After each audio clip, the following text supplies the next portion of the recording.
வார்த்தைகள் பேசினார்.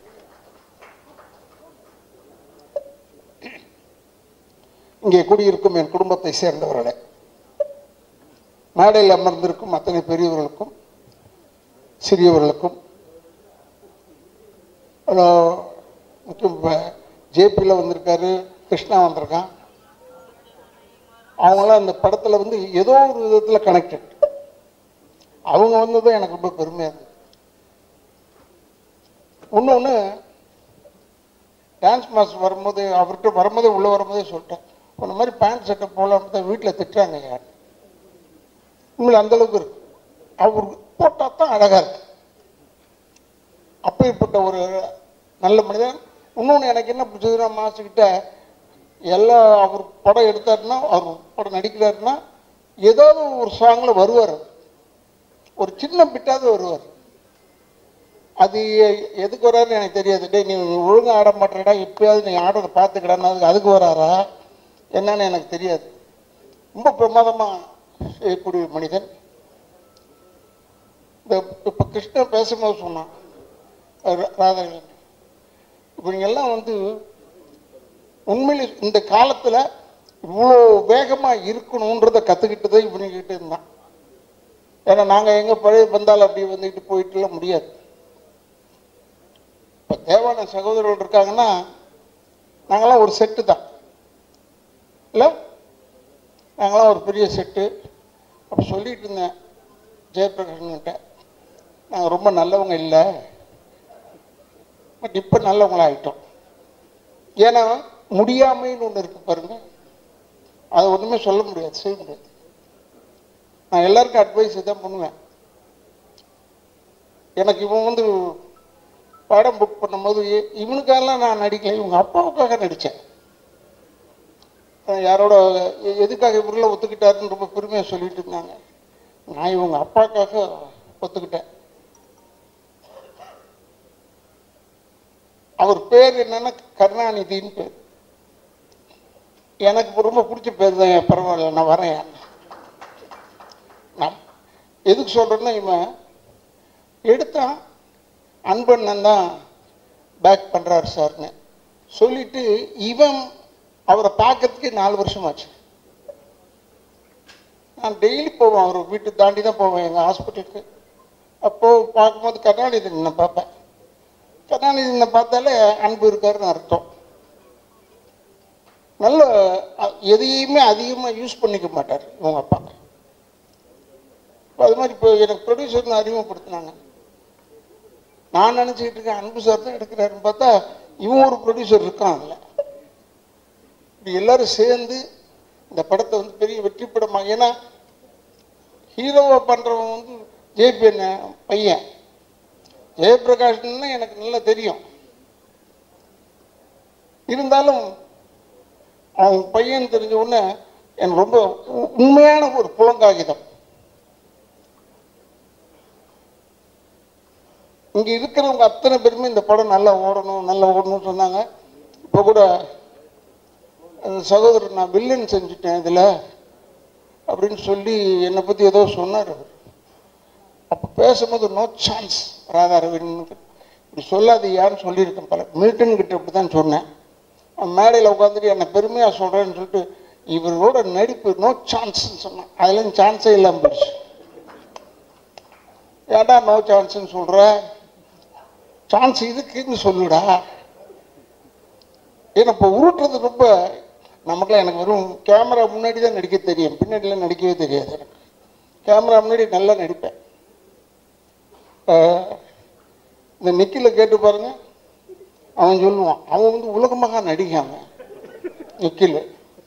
அவன் பார்த்தோன்னு சார் அண்ணா பாடுறான், நம்ம பார்த்தோன்னு அவன் எல்லாருக்குமே அதான் சொல்லிக்கிட்டே வரான் உள்ள. அவங்க குடும்பம் நம்ம ரொம்ப நெருக்கமான குடும்பம். இவங்களை பற்றி இப்போ பேரை விட்டுருந்தான்னு வச்சுக்கோங்க, பற்றியா என் பேரை விட்டார் பாருங்க, கொஞ்சம் மனிதர்கள் தானே நம்ம அப்படி நினைப்பாங்க. இதை நான் யார்கிட்ட கற்றுக்கிட்டேன்னா, தானத்தில் ஒரு கலைஞர்கிட்ட தான் கற்றுக்கிட்டேன் இந்த விஷயத்த. அவர் பேர் விட்டுருவார் சில டைமில், எல்லாரையும் பற்றி சொல்லுவார். இப்போ என் பேரை சொல்லிட்டு வச்சுக்கோங்க, எனக்கு கோவம் வருமா வராதா அப்படி யோசிச்சுக்கிட்டே இருப்பேன். உடனே சொல்லுவார், தம்பி ராதாரவி கூறியது போல், என்னடா நான் சொன்னேன் இவர்கிட்ட, நம்ம இருக்கிறோன்றது பேரை சொல்லுவார், அதில் குத்துவார். அதெல்லாம் அவர்கிட்ட கற்றுக்கிட்டது தான். அதாவது நல்ல விஷயங்கள் மட்டும் அவர்கிட்ட கற்றுக்கிட்டேன்.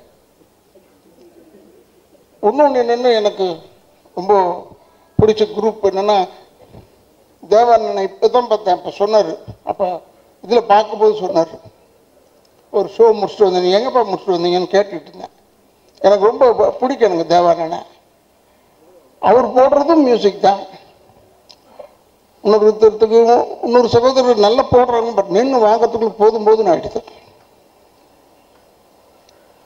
பி வாசு என் படத்துக்கு சொன்னார், இது நம்ம பூமி நான் எடுக்கிறேன், அப்போ நீ இருந்து இந்த பாட்டை வாங்கிட்டு வந்துருன்னு சொல்லிட்டு போயிட்டு இருக்கிறது. நான் போய் இந்த பாட்டு, எனக்கு பாட்டுக்கு சம்மந்தமே இல்லை, ப்ரொடியூசர் தான், பட் சம்மந்தம் இல்லை. அப்போ ஒரு பாட்டை போட்டு கொடுத்தாங்க, கொடுத்துட்டு போய் எடுத்து போய் போட்டேன். அப்போ அவர் மியூசிக் டைரக்டரே சொன்னார், இது ரொம்ப கொஞ்சம் ஒரு பழைய டியூன்லேருந்து எடுத்துட்டா, நீ அவசரப்படுறியே அதுக்காக செஞ்சேன், பழசாக இருக்கலாண்ணே, ரொம்ப ஊசி போய் கிடக்குது, என்ன இழுத்த நூல் வருதுன்னு சொல்லிட்டேன். ஏன் ரொம்ப பிரமாதமாக சொல்கிறேன் யார் ராதாரவி, கேளுங்க ஏன்னு சொல்லிட்டு எல்லார்கிட்டையும் சொல்லியிருக்காரு. இதெல்லாம் எதுக்கு உங்களுக்கு சொல்கிறேன்னா, உண்மைக்கு பயம் வரவே கூடாது, உண்மைக்கு மட்டும் பயம் வரவே கூடாது. எங்கே இருந்தாலும் துணிச்சலாக சொல்லணும். இப்போ கூட நான் கேட்டேன், அவன் பேர் என்ன கன்னடத்தால், சரண்ராஜ், அவங்க ஏன் வரலன்னு கேட்டேன். அவங்க கூட்டம்லாம் என்னன்னு எனக்கு தெரியல. அவன் நல்லவன் தானே, வருவானே, ஏன் வர மாட்டான்னு. ஏன்னா வரணும், எல்லாருமே ப்ரொமோஷனுக்கு. ஒருவேளை இந்த மாதிரி படங்களுக்கெல்லாம் வந்தால் பெரிய ஹெல்ப்பாக இருக்கும், படம் ஓடுறதுக்கு பெரிய உதவியாக இருக்கும். ஏன்னா இது ஆடட் அட்ராக்ஷன் தான். இந்த ஃபங்க்ஷன் வைக்கிறாங்களா, இதெல்லாம் வந்து ஒரு added attraction for a film. ஏன்னா வேற ஒன்றுமே செய்ய சொல்லி, நான் வந்து டான்ஸ் ஆடுங்கன்னு சொல்லலை, வந்து நின்று பேசிட்டு போங்கன்னு நம்மளால் எது முடியுமோ அது தெரிஞ்சுதான் சொல்கிறாங்க. எதுக்காக சொல்கிறேன்னா, இப்போ நீங்கள் யூடியூபர்ஸ் எல்லாம் இருக்கீங்க, பத்திரிகையாளர்கள் சில பேர் இருக்காங்க, எல்லாருமே நல்லதாக போடுவாங்கன்னு சொல்ல முடியாது. சில டைமில் அப்படி கொஞ்சம் ஒரு பொடி வைப்பாங்க. உங்களுக்குலாம் ஏன் சொல்கிறேன்னா, இந்த படம் ஓடுறதுக்கு நீங்கள் ஹெல்ப் பண்ணணும்னு ஒருத்தர் கேட்டுக்கிட்டு இருந்தார். நான் அப்போ நினச்சிக்கிட்டேன், அவங்கள போய் கேட்டால் அவங்க என்ன செய்ய முடியும், நம்ம நல்ல படமாக எடுக்கணும். பட் இந்த படம் நல்லா இருக்குன்னு ஏன் சொல்கிறேன், நானும் படம்லாம் பார்க்கல. ஏன் நல்லா இருக்கு சொன்னால், தண்ணி பஞ்சம் நம்ம ஊரில் ஹெவியாக இருக்கு, பயங்கரமாக இருக்கு. அதை வச்சு கதை பண்ணியிருக்காங்கன்னும் போது டெஃபினட்டாக இந்த வெற்றி வந்து தண்ணியில் எழுதிய வார்த்தை மாதிரி இருக்கக்கூடாது, கல்வெட்டாக இருக்க வேண்டும். இந்த படம் நம்ம ஊருக்கு இன்னைக்கு இருக்கிற சூழ்நிலைக்கு கல்வெட்டாக நிச்சயமாக இருக்கும், அதில் எந்த விதமான சந்தேகம் கிடையாது. உனக்கு சொல்கிறேன், டைரக்டருக்கு சொல்கிறேன், என்னென்ன படம் வந்து 5 நாள் தானே ஓடிச்சு, 10 நாள் தானே ஓடிச்சு, அப்புறம் தேட்டர் எடுக்கிறேன்னு சொல்லி, அதெல்லாம் அப்படி தாண்டா. இப்போல்லாம் வந்து 2 வெற்றிகரமான 2வது நாள் போடுறாங்க, ஒன்று 5 நாள் ஓடி இருக்கு. அதை சொல்லு. ஏன் சொல்கிறேன்னா, இப்போ நான் கூட கடைசி தோட்டான்னு ஒரு படம் நடித்தேன், அந்த ரிலீஸ்லேயே பெஸ்ட் பிக்சருங்க இதுன்னு சொன்னாங்க. அப்போ ஒரு 3 நாள் படம் சேர்ந்தாப்புல ரிலீஸ் ஆச்சு. அப்பாடா, பெஸ்ட் பிக்சர் எப்படி ஒரு 25 நாள் ஓடும். பார்த்தா 8 தேட்டர்லேருந்து எடுத்துட்டாங்க, தேட்டர் கிடைக்கல. அதெல்லாம் சொல்லன்னு பார்த்தேன், அன்பு போயிட்டாப்புல, அன்புகிட்ட சொல்லன்னு பார்த்தேன், ஓ நீ வேறு ஏதாவது செலவு பண்ணதோட இங்கே ஒரு 3 தேட்டர் கட்டி விடியான்னு. ஏன்னா வெல்லிங்டன் போயிடுச்சு, ஜெய்டி போயிடுச்சு, லிபர்ட்டி போயிடுச்சு, எல்லாம் போயிடுச்சு, ஆனந்த் போயிடுச்சு. எது நல்ல தேட்டர் நாங்களாம் போய் படம் பார்ப்போம், அந்த படம்லாம் அந்த தேட்டர்லாம் காணணும்னு ஆச்சரியமாக இருக்கு. நல்லவேளை சத்தியம் தேட்டரில் இன்னும் ஓடிக்கிட்டு இருக்கு. அப்புறம் இந்த பக்கம் புதுசாக கட்டுறாங்க. அதனால் அன்புகிட்ட சொல்லலான்னு பார்த்தேன், இப்போ ஒரு தேட்டர் 2 தேட்டர் கட்டி விடுப்பா சிட்டிக்குள்ளே, ஏன்னா 7-8 தேட்டர் போயிடுச்சு. ஏன்னா எங்கள் பொழப்ப நடிப்பு தானே, அதனால சொல்கிறேன். எங்கள் படம் வரணும், ரிலீஸ் ஆகணும், அந்த சுயநலத்தில் தான் சொல்கிறேன். எனக்கு வெறும் தான் சொன்னேன், நடிக்க தெரியும், கேமரா முன்னாடி மட்டும்தான் நடிக்க தெரியும், பின்னரில் நான் நடிக்கிறது கிடையாது. நம்ம சொல்கிறதெல்லாம் உண்மையான வார்த்தை தான்.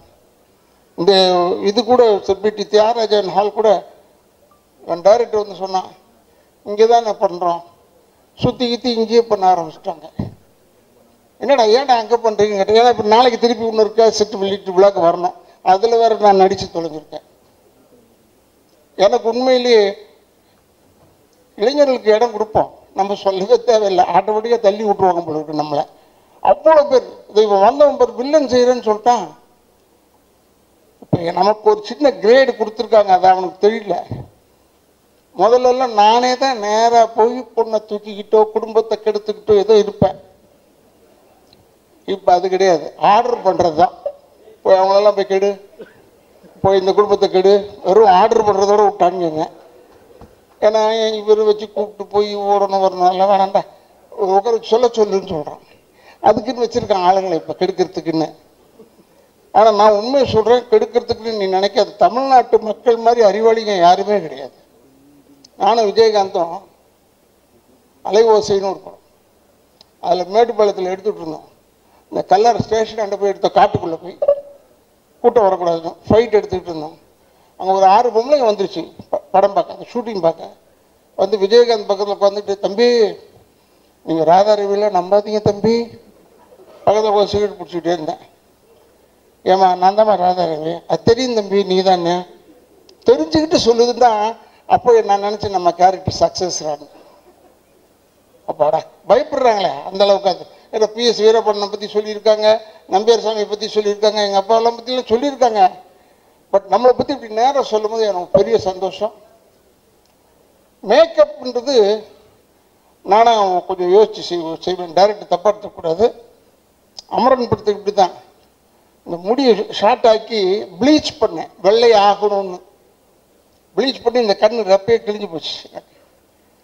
அப்போ அந்த ட்ரெஸ்ஸெல்லாம் மாட்டிட்டு பல்லெல்லாம் போட்டுட்டு அப்படியே வந்தேன் காரில். ஹார்பருக்கு போகணும், 12வது நம்பர் கேட்டு தான் உள்ள. அது போகிறதுக்கு முன்னாடி போலீஸ் நிறுத்தி தூர்தர்ஷன் வழியாக சுற்றி போங்கன்னு சொல்லிட்டான். அப்போ என்ன பார்த்து சொன்னான், டே சேட்டே சுற்றிப்போ. அப்போ நான் சொன்னேன், வெற்றி ஆகிட்டோம்டா. ஏன்னா என்னை பார்த்து டே சேட்டுன்னு சொல்கிறான். சாதாரணமாக பார்த்துருந்தா சொல்ல மாட்டான். இது எதுக்காக சொல்கிறேன்னா, படத்தில் நடித்து பேர் கிடைக்கும்ன்றது ஒன்று இருக்கட்டும். இப்போ படங்கள் வந்து பெருசாக நிறைய படம் வந்துக்கிட்டே இருக்கு.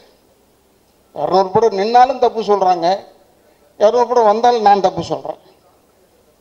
கூட்டம் வந்துக்கிட்டே இருக்கு, ரெடியாக இருக்காங்க, சுட சுட சீட்டு சூடு அப்படியே இருக்குது, படம் மட்டும் வந்துக்கிட்டே இருக்கு. அது கொஞ்சம் அடங்கணும் இல்லை? அதுக்காக சொல்கிறேன், நீங்கள் இதெல்லாம் பற்றி ஒரி பண்ணாமல் இந்த படத்தை எடுங்க விடுங்க, வெற்றி ஆகணும் எல்லாருக்கும். எனக்கு கூட ஆசை தான், 100 நாள் ஓடினா எனக்கு பெருமையாக இருக்கும். நிறைய படம் ஓடணும், இவனுக்கு நிறைய படம் வரணும். இந்த டைரக்டர் இந்த டீமுக்கு எல்லாம் டீம் வந்து யங்ஸ்டர்ஸ் டீம். இந்த கேமராமேனை காமிச்சாங்க, இப்போ தான் பார்த்தேன் நான் அவர்கிட்ட சொல்லிகிட்டு இருந்தேன். இருக்கிறதுலேயே ஒன்றான ஒரு ஒர்ஸ்ட்டு கேமராமேன் தான், ஒர்ஸ்ட்டு கேமராமேன். அவருக்கு பர்ஃபெக்டாகி வர வரைக்கும் விட மாட்டான் அந்த ஆள். சாப்பிடுச்சிட்டான் என்னெல்லாம் என்கிட்ட பேசுறதுக்கே யோசிப்பாங்க. இவன் வந்து கேமராமேனை தட்டி விட்டுருவான். கேமராமேன் வந்து சார் இங்கே நிற்கணும் சார், இப்படி திரும்பணும் சார்னா சொல்லுவார்.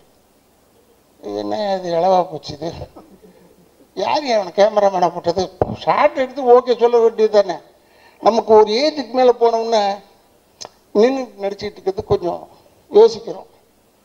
பட் படம் வந்துக்கிட்டு இருக்கும்போது இதில் கூட பாருங்க, மேக்கப்லாம் போடல, சும்மா சொந்த முடியோடு அவர் வந்தாருங்க.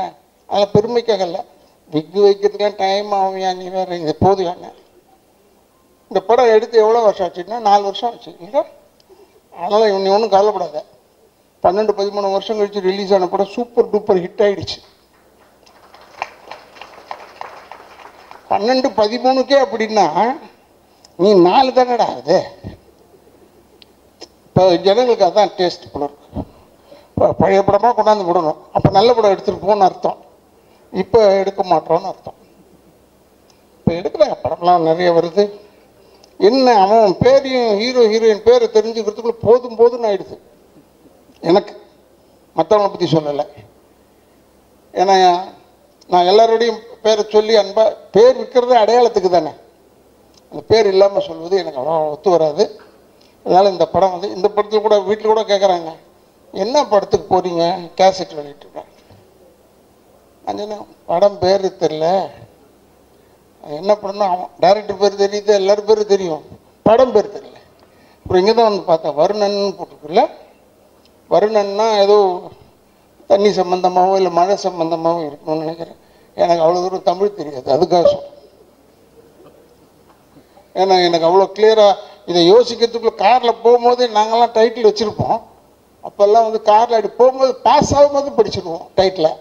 இப்போ அப்படி இல்லை, போய் அடுத்த தெருவில் போய் நின்று படித்து யோசிக்க வேண்டிய இதாண்டா டைட்டிலாக இருக்கும்னு. இப்போ நிறைய வந்துருச்சு டைட்டில்லாம். திருப்பி இப்போ அமரன் வந்ததே, அதே மாதிரி வருத்தமில்லா வாலிபர் சங்கம் எல்லாம் வர ஆரம்பிச்சிருச்சு. அதெல்லாம் கொஞ்சம் நல்ல டைட்டில் போல இருக்கு. ஆனால் நீங்கள் எதுவுமே இல்லாமல் வருணன்னு பேர் வச்சு இது வாயில் நுழையில நின்று படிப்பாப்பார். வருணன் வருணன் இதை படித்தா அந்த படம் ஓடும். ஏன்னா அதுக்கு தான் நீங்கள் டைட்டில் இப்படி வைக்கிறாங்களான்னு தெரியல எனக்கு. கொஞ்ச நேரம் நின்று பார்க்கறதுக்காக இருக்கட்டும், சும்மா விட்டோம்னா போயிடுவாங்க ஜனங்க. நல்ல ஒரு பிரமாதமான படம். அந்த குழந்தை சொல்லிச்சு, நீங்கள் ஒரு ராதாரவியோட நின்று செய்யறதுக்கு பயமா, ஏமா இப்படி சொல்லி சொல்லி ஒதுக்கிடுறீங்க, நான் உன்னை ஏதாவது தொட்டு பார்த்தனா? தொடக்கூட இல்லை. நான் உன்னை என்ன செஞ்சேன், படமும் பார்த்தேன், நடிப்புக்காக பார்த்துருப்பேன். இப்படிலாம் நீங்கள் சொல்லி இல்லி கடைசியில் இல்லை சார் ராதாரவி போடலாம், இவங்க பயப்படுறாங்க சார் நடிக்கிறதுக்கு சொன்னால் என் பொழப்பு போயிடும். அதனால் இனிமேல் சொல்லுங்கள், ஃப்ரெண்ட்லியாக அவரோட இருப்போம், நல்லா பேசுவார் அப்படின்னு ஏதோ சொல்லுங்கள். சொன்னால் தானே என்னை போடுவாங்க உள்ள, இல்லைன்னா போட மாட்டேன் என்று சொல்லி எனக்கு இப்படி ஒரு பெரிய வாய்ப்பு கொடுத்து டைரக்டர், ப்ரொடியூசர் எல்லாருக்கும் அன்பன் சேர்த்து எல்லாரையும் சொல்கிறேன். எல்லாருக்கும் என்னுடைய பத்திரிகையாளர் நண்பர்கள், இந்த இடத்தை அளித்திருக்கும் நிர்வாகத்திற்கும் என்னுடைய சிறந்தாழ்ந்த நன்றியும் என் குடும்பத்தின் சார்பாக நன்றியை சொல்லி, அடுத்த முறை படம் எடுக்கும்போது மேக்சிமம் நீங்கள் எப்படி டப் பண்ணுறீங்க படத்தை, மற்ற லாங்குவேஜையும் டப் பண்ண தானே போகிறோம். அதுக்கே முதல்ல வந்தவொடனே டப்பிங் ஆர்டிஸ்ட்டை ஏன் கூப்பிட்றீங்க? சில பேர் நடிக்க வச்சுருக்காங்க, அவங்க எல்லாமே டப் பண்ணுறாங்க, அவங்களே பேச சொல்லுங்க என்று சொல்லி எனக்கு இவ்வளோதான் அறிவுரை. இன்னொன்று, இளைஞர்கள் தயவுசெய்து தாய் தந்தையரை முதியோர் இல்லத்தில் சேர்த்து விடாதீர்கள், கடைசி வரைக்கும் கூட வச்சுட்டு காப்பாற்றுங்க, அவங்கள மட்டும் விட்டுறாதீங்க. தாய் தந்தையரை வணங்கி கொண்டிருந்தால் அதுவே ஒரு பெரிய ஆசீர்வாதம் என்று கூறி எனக்கு வாய்ப்பு கொடுத்ததற்கு நன்றி நன்றி நன்றி.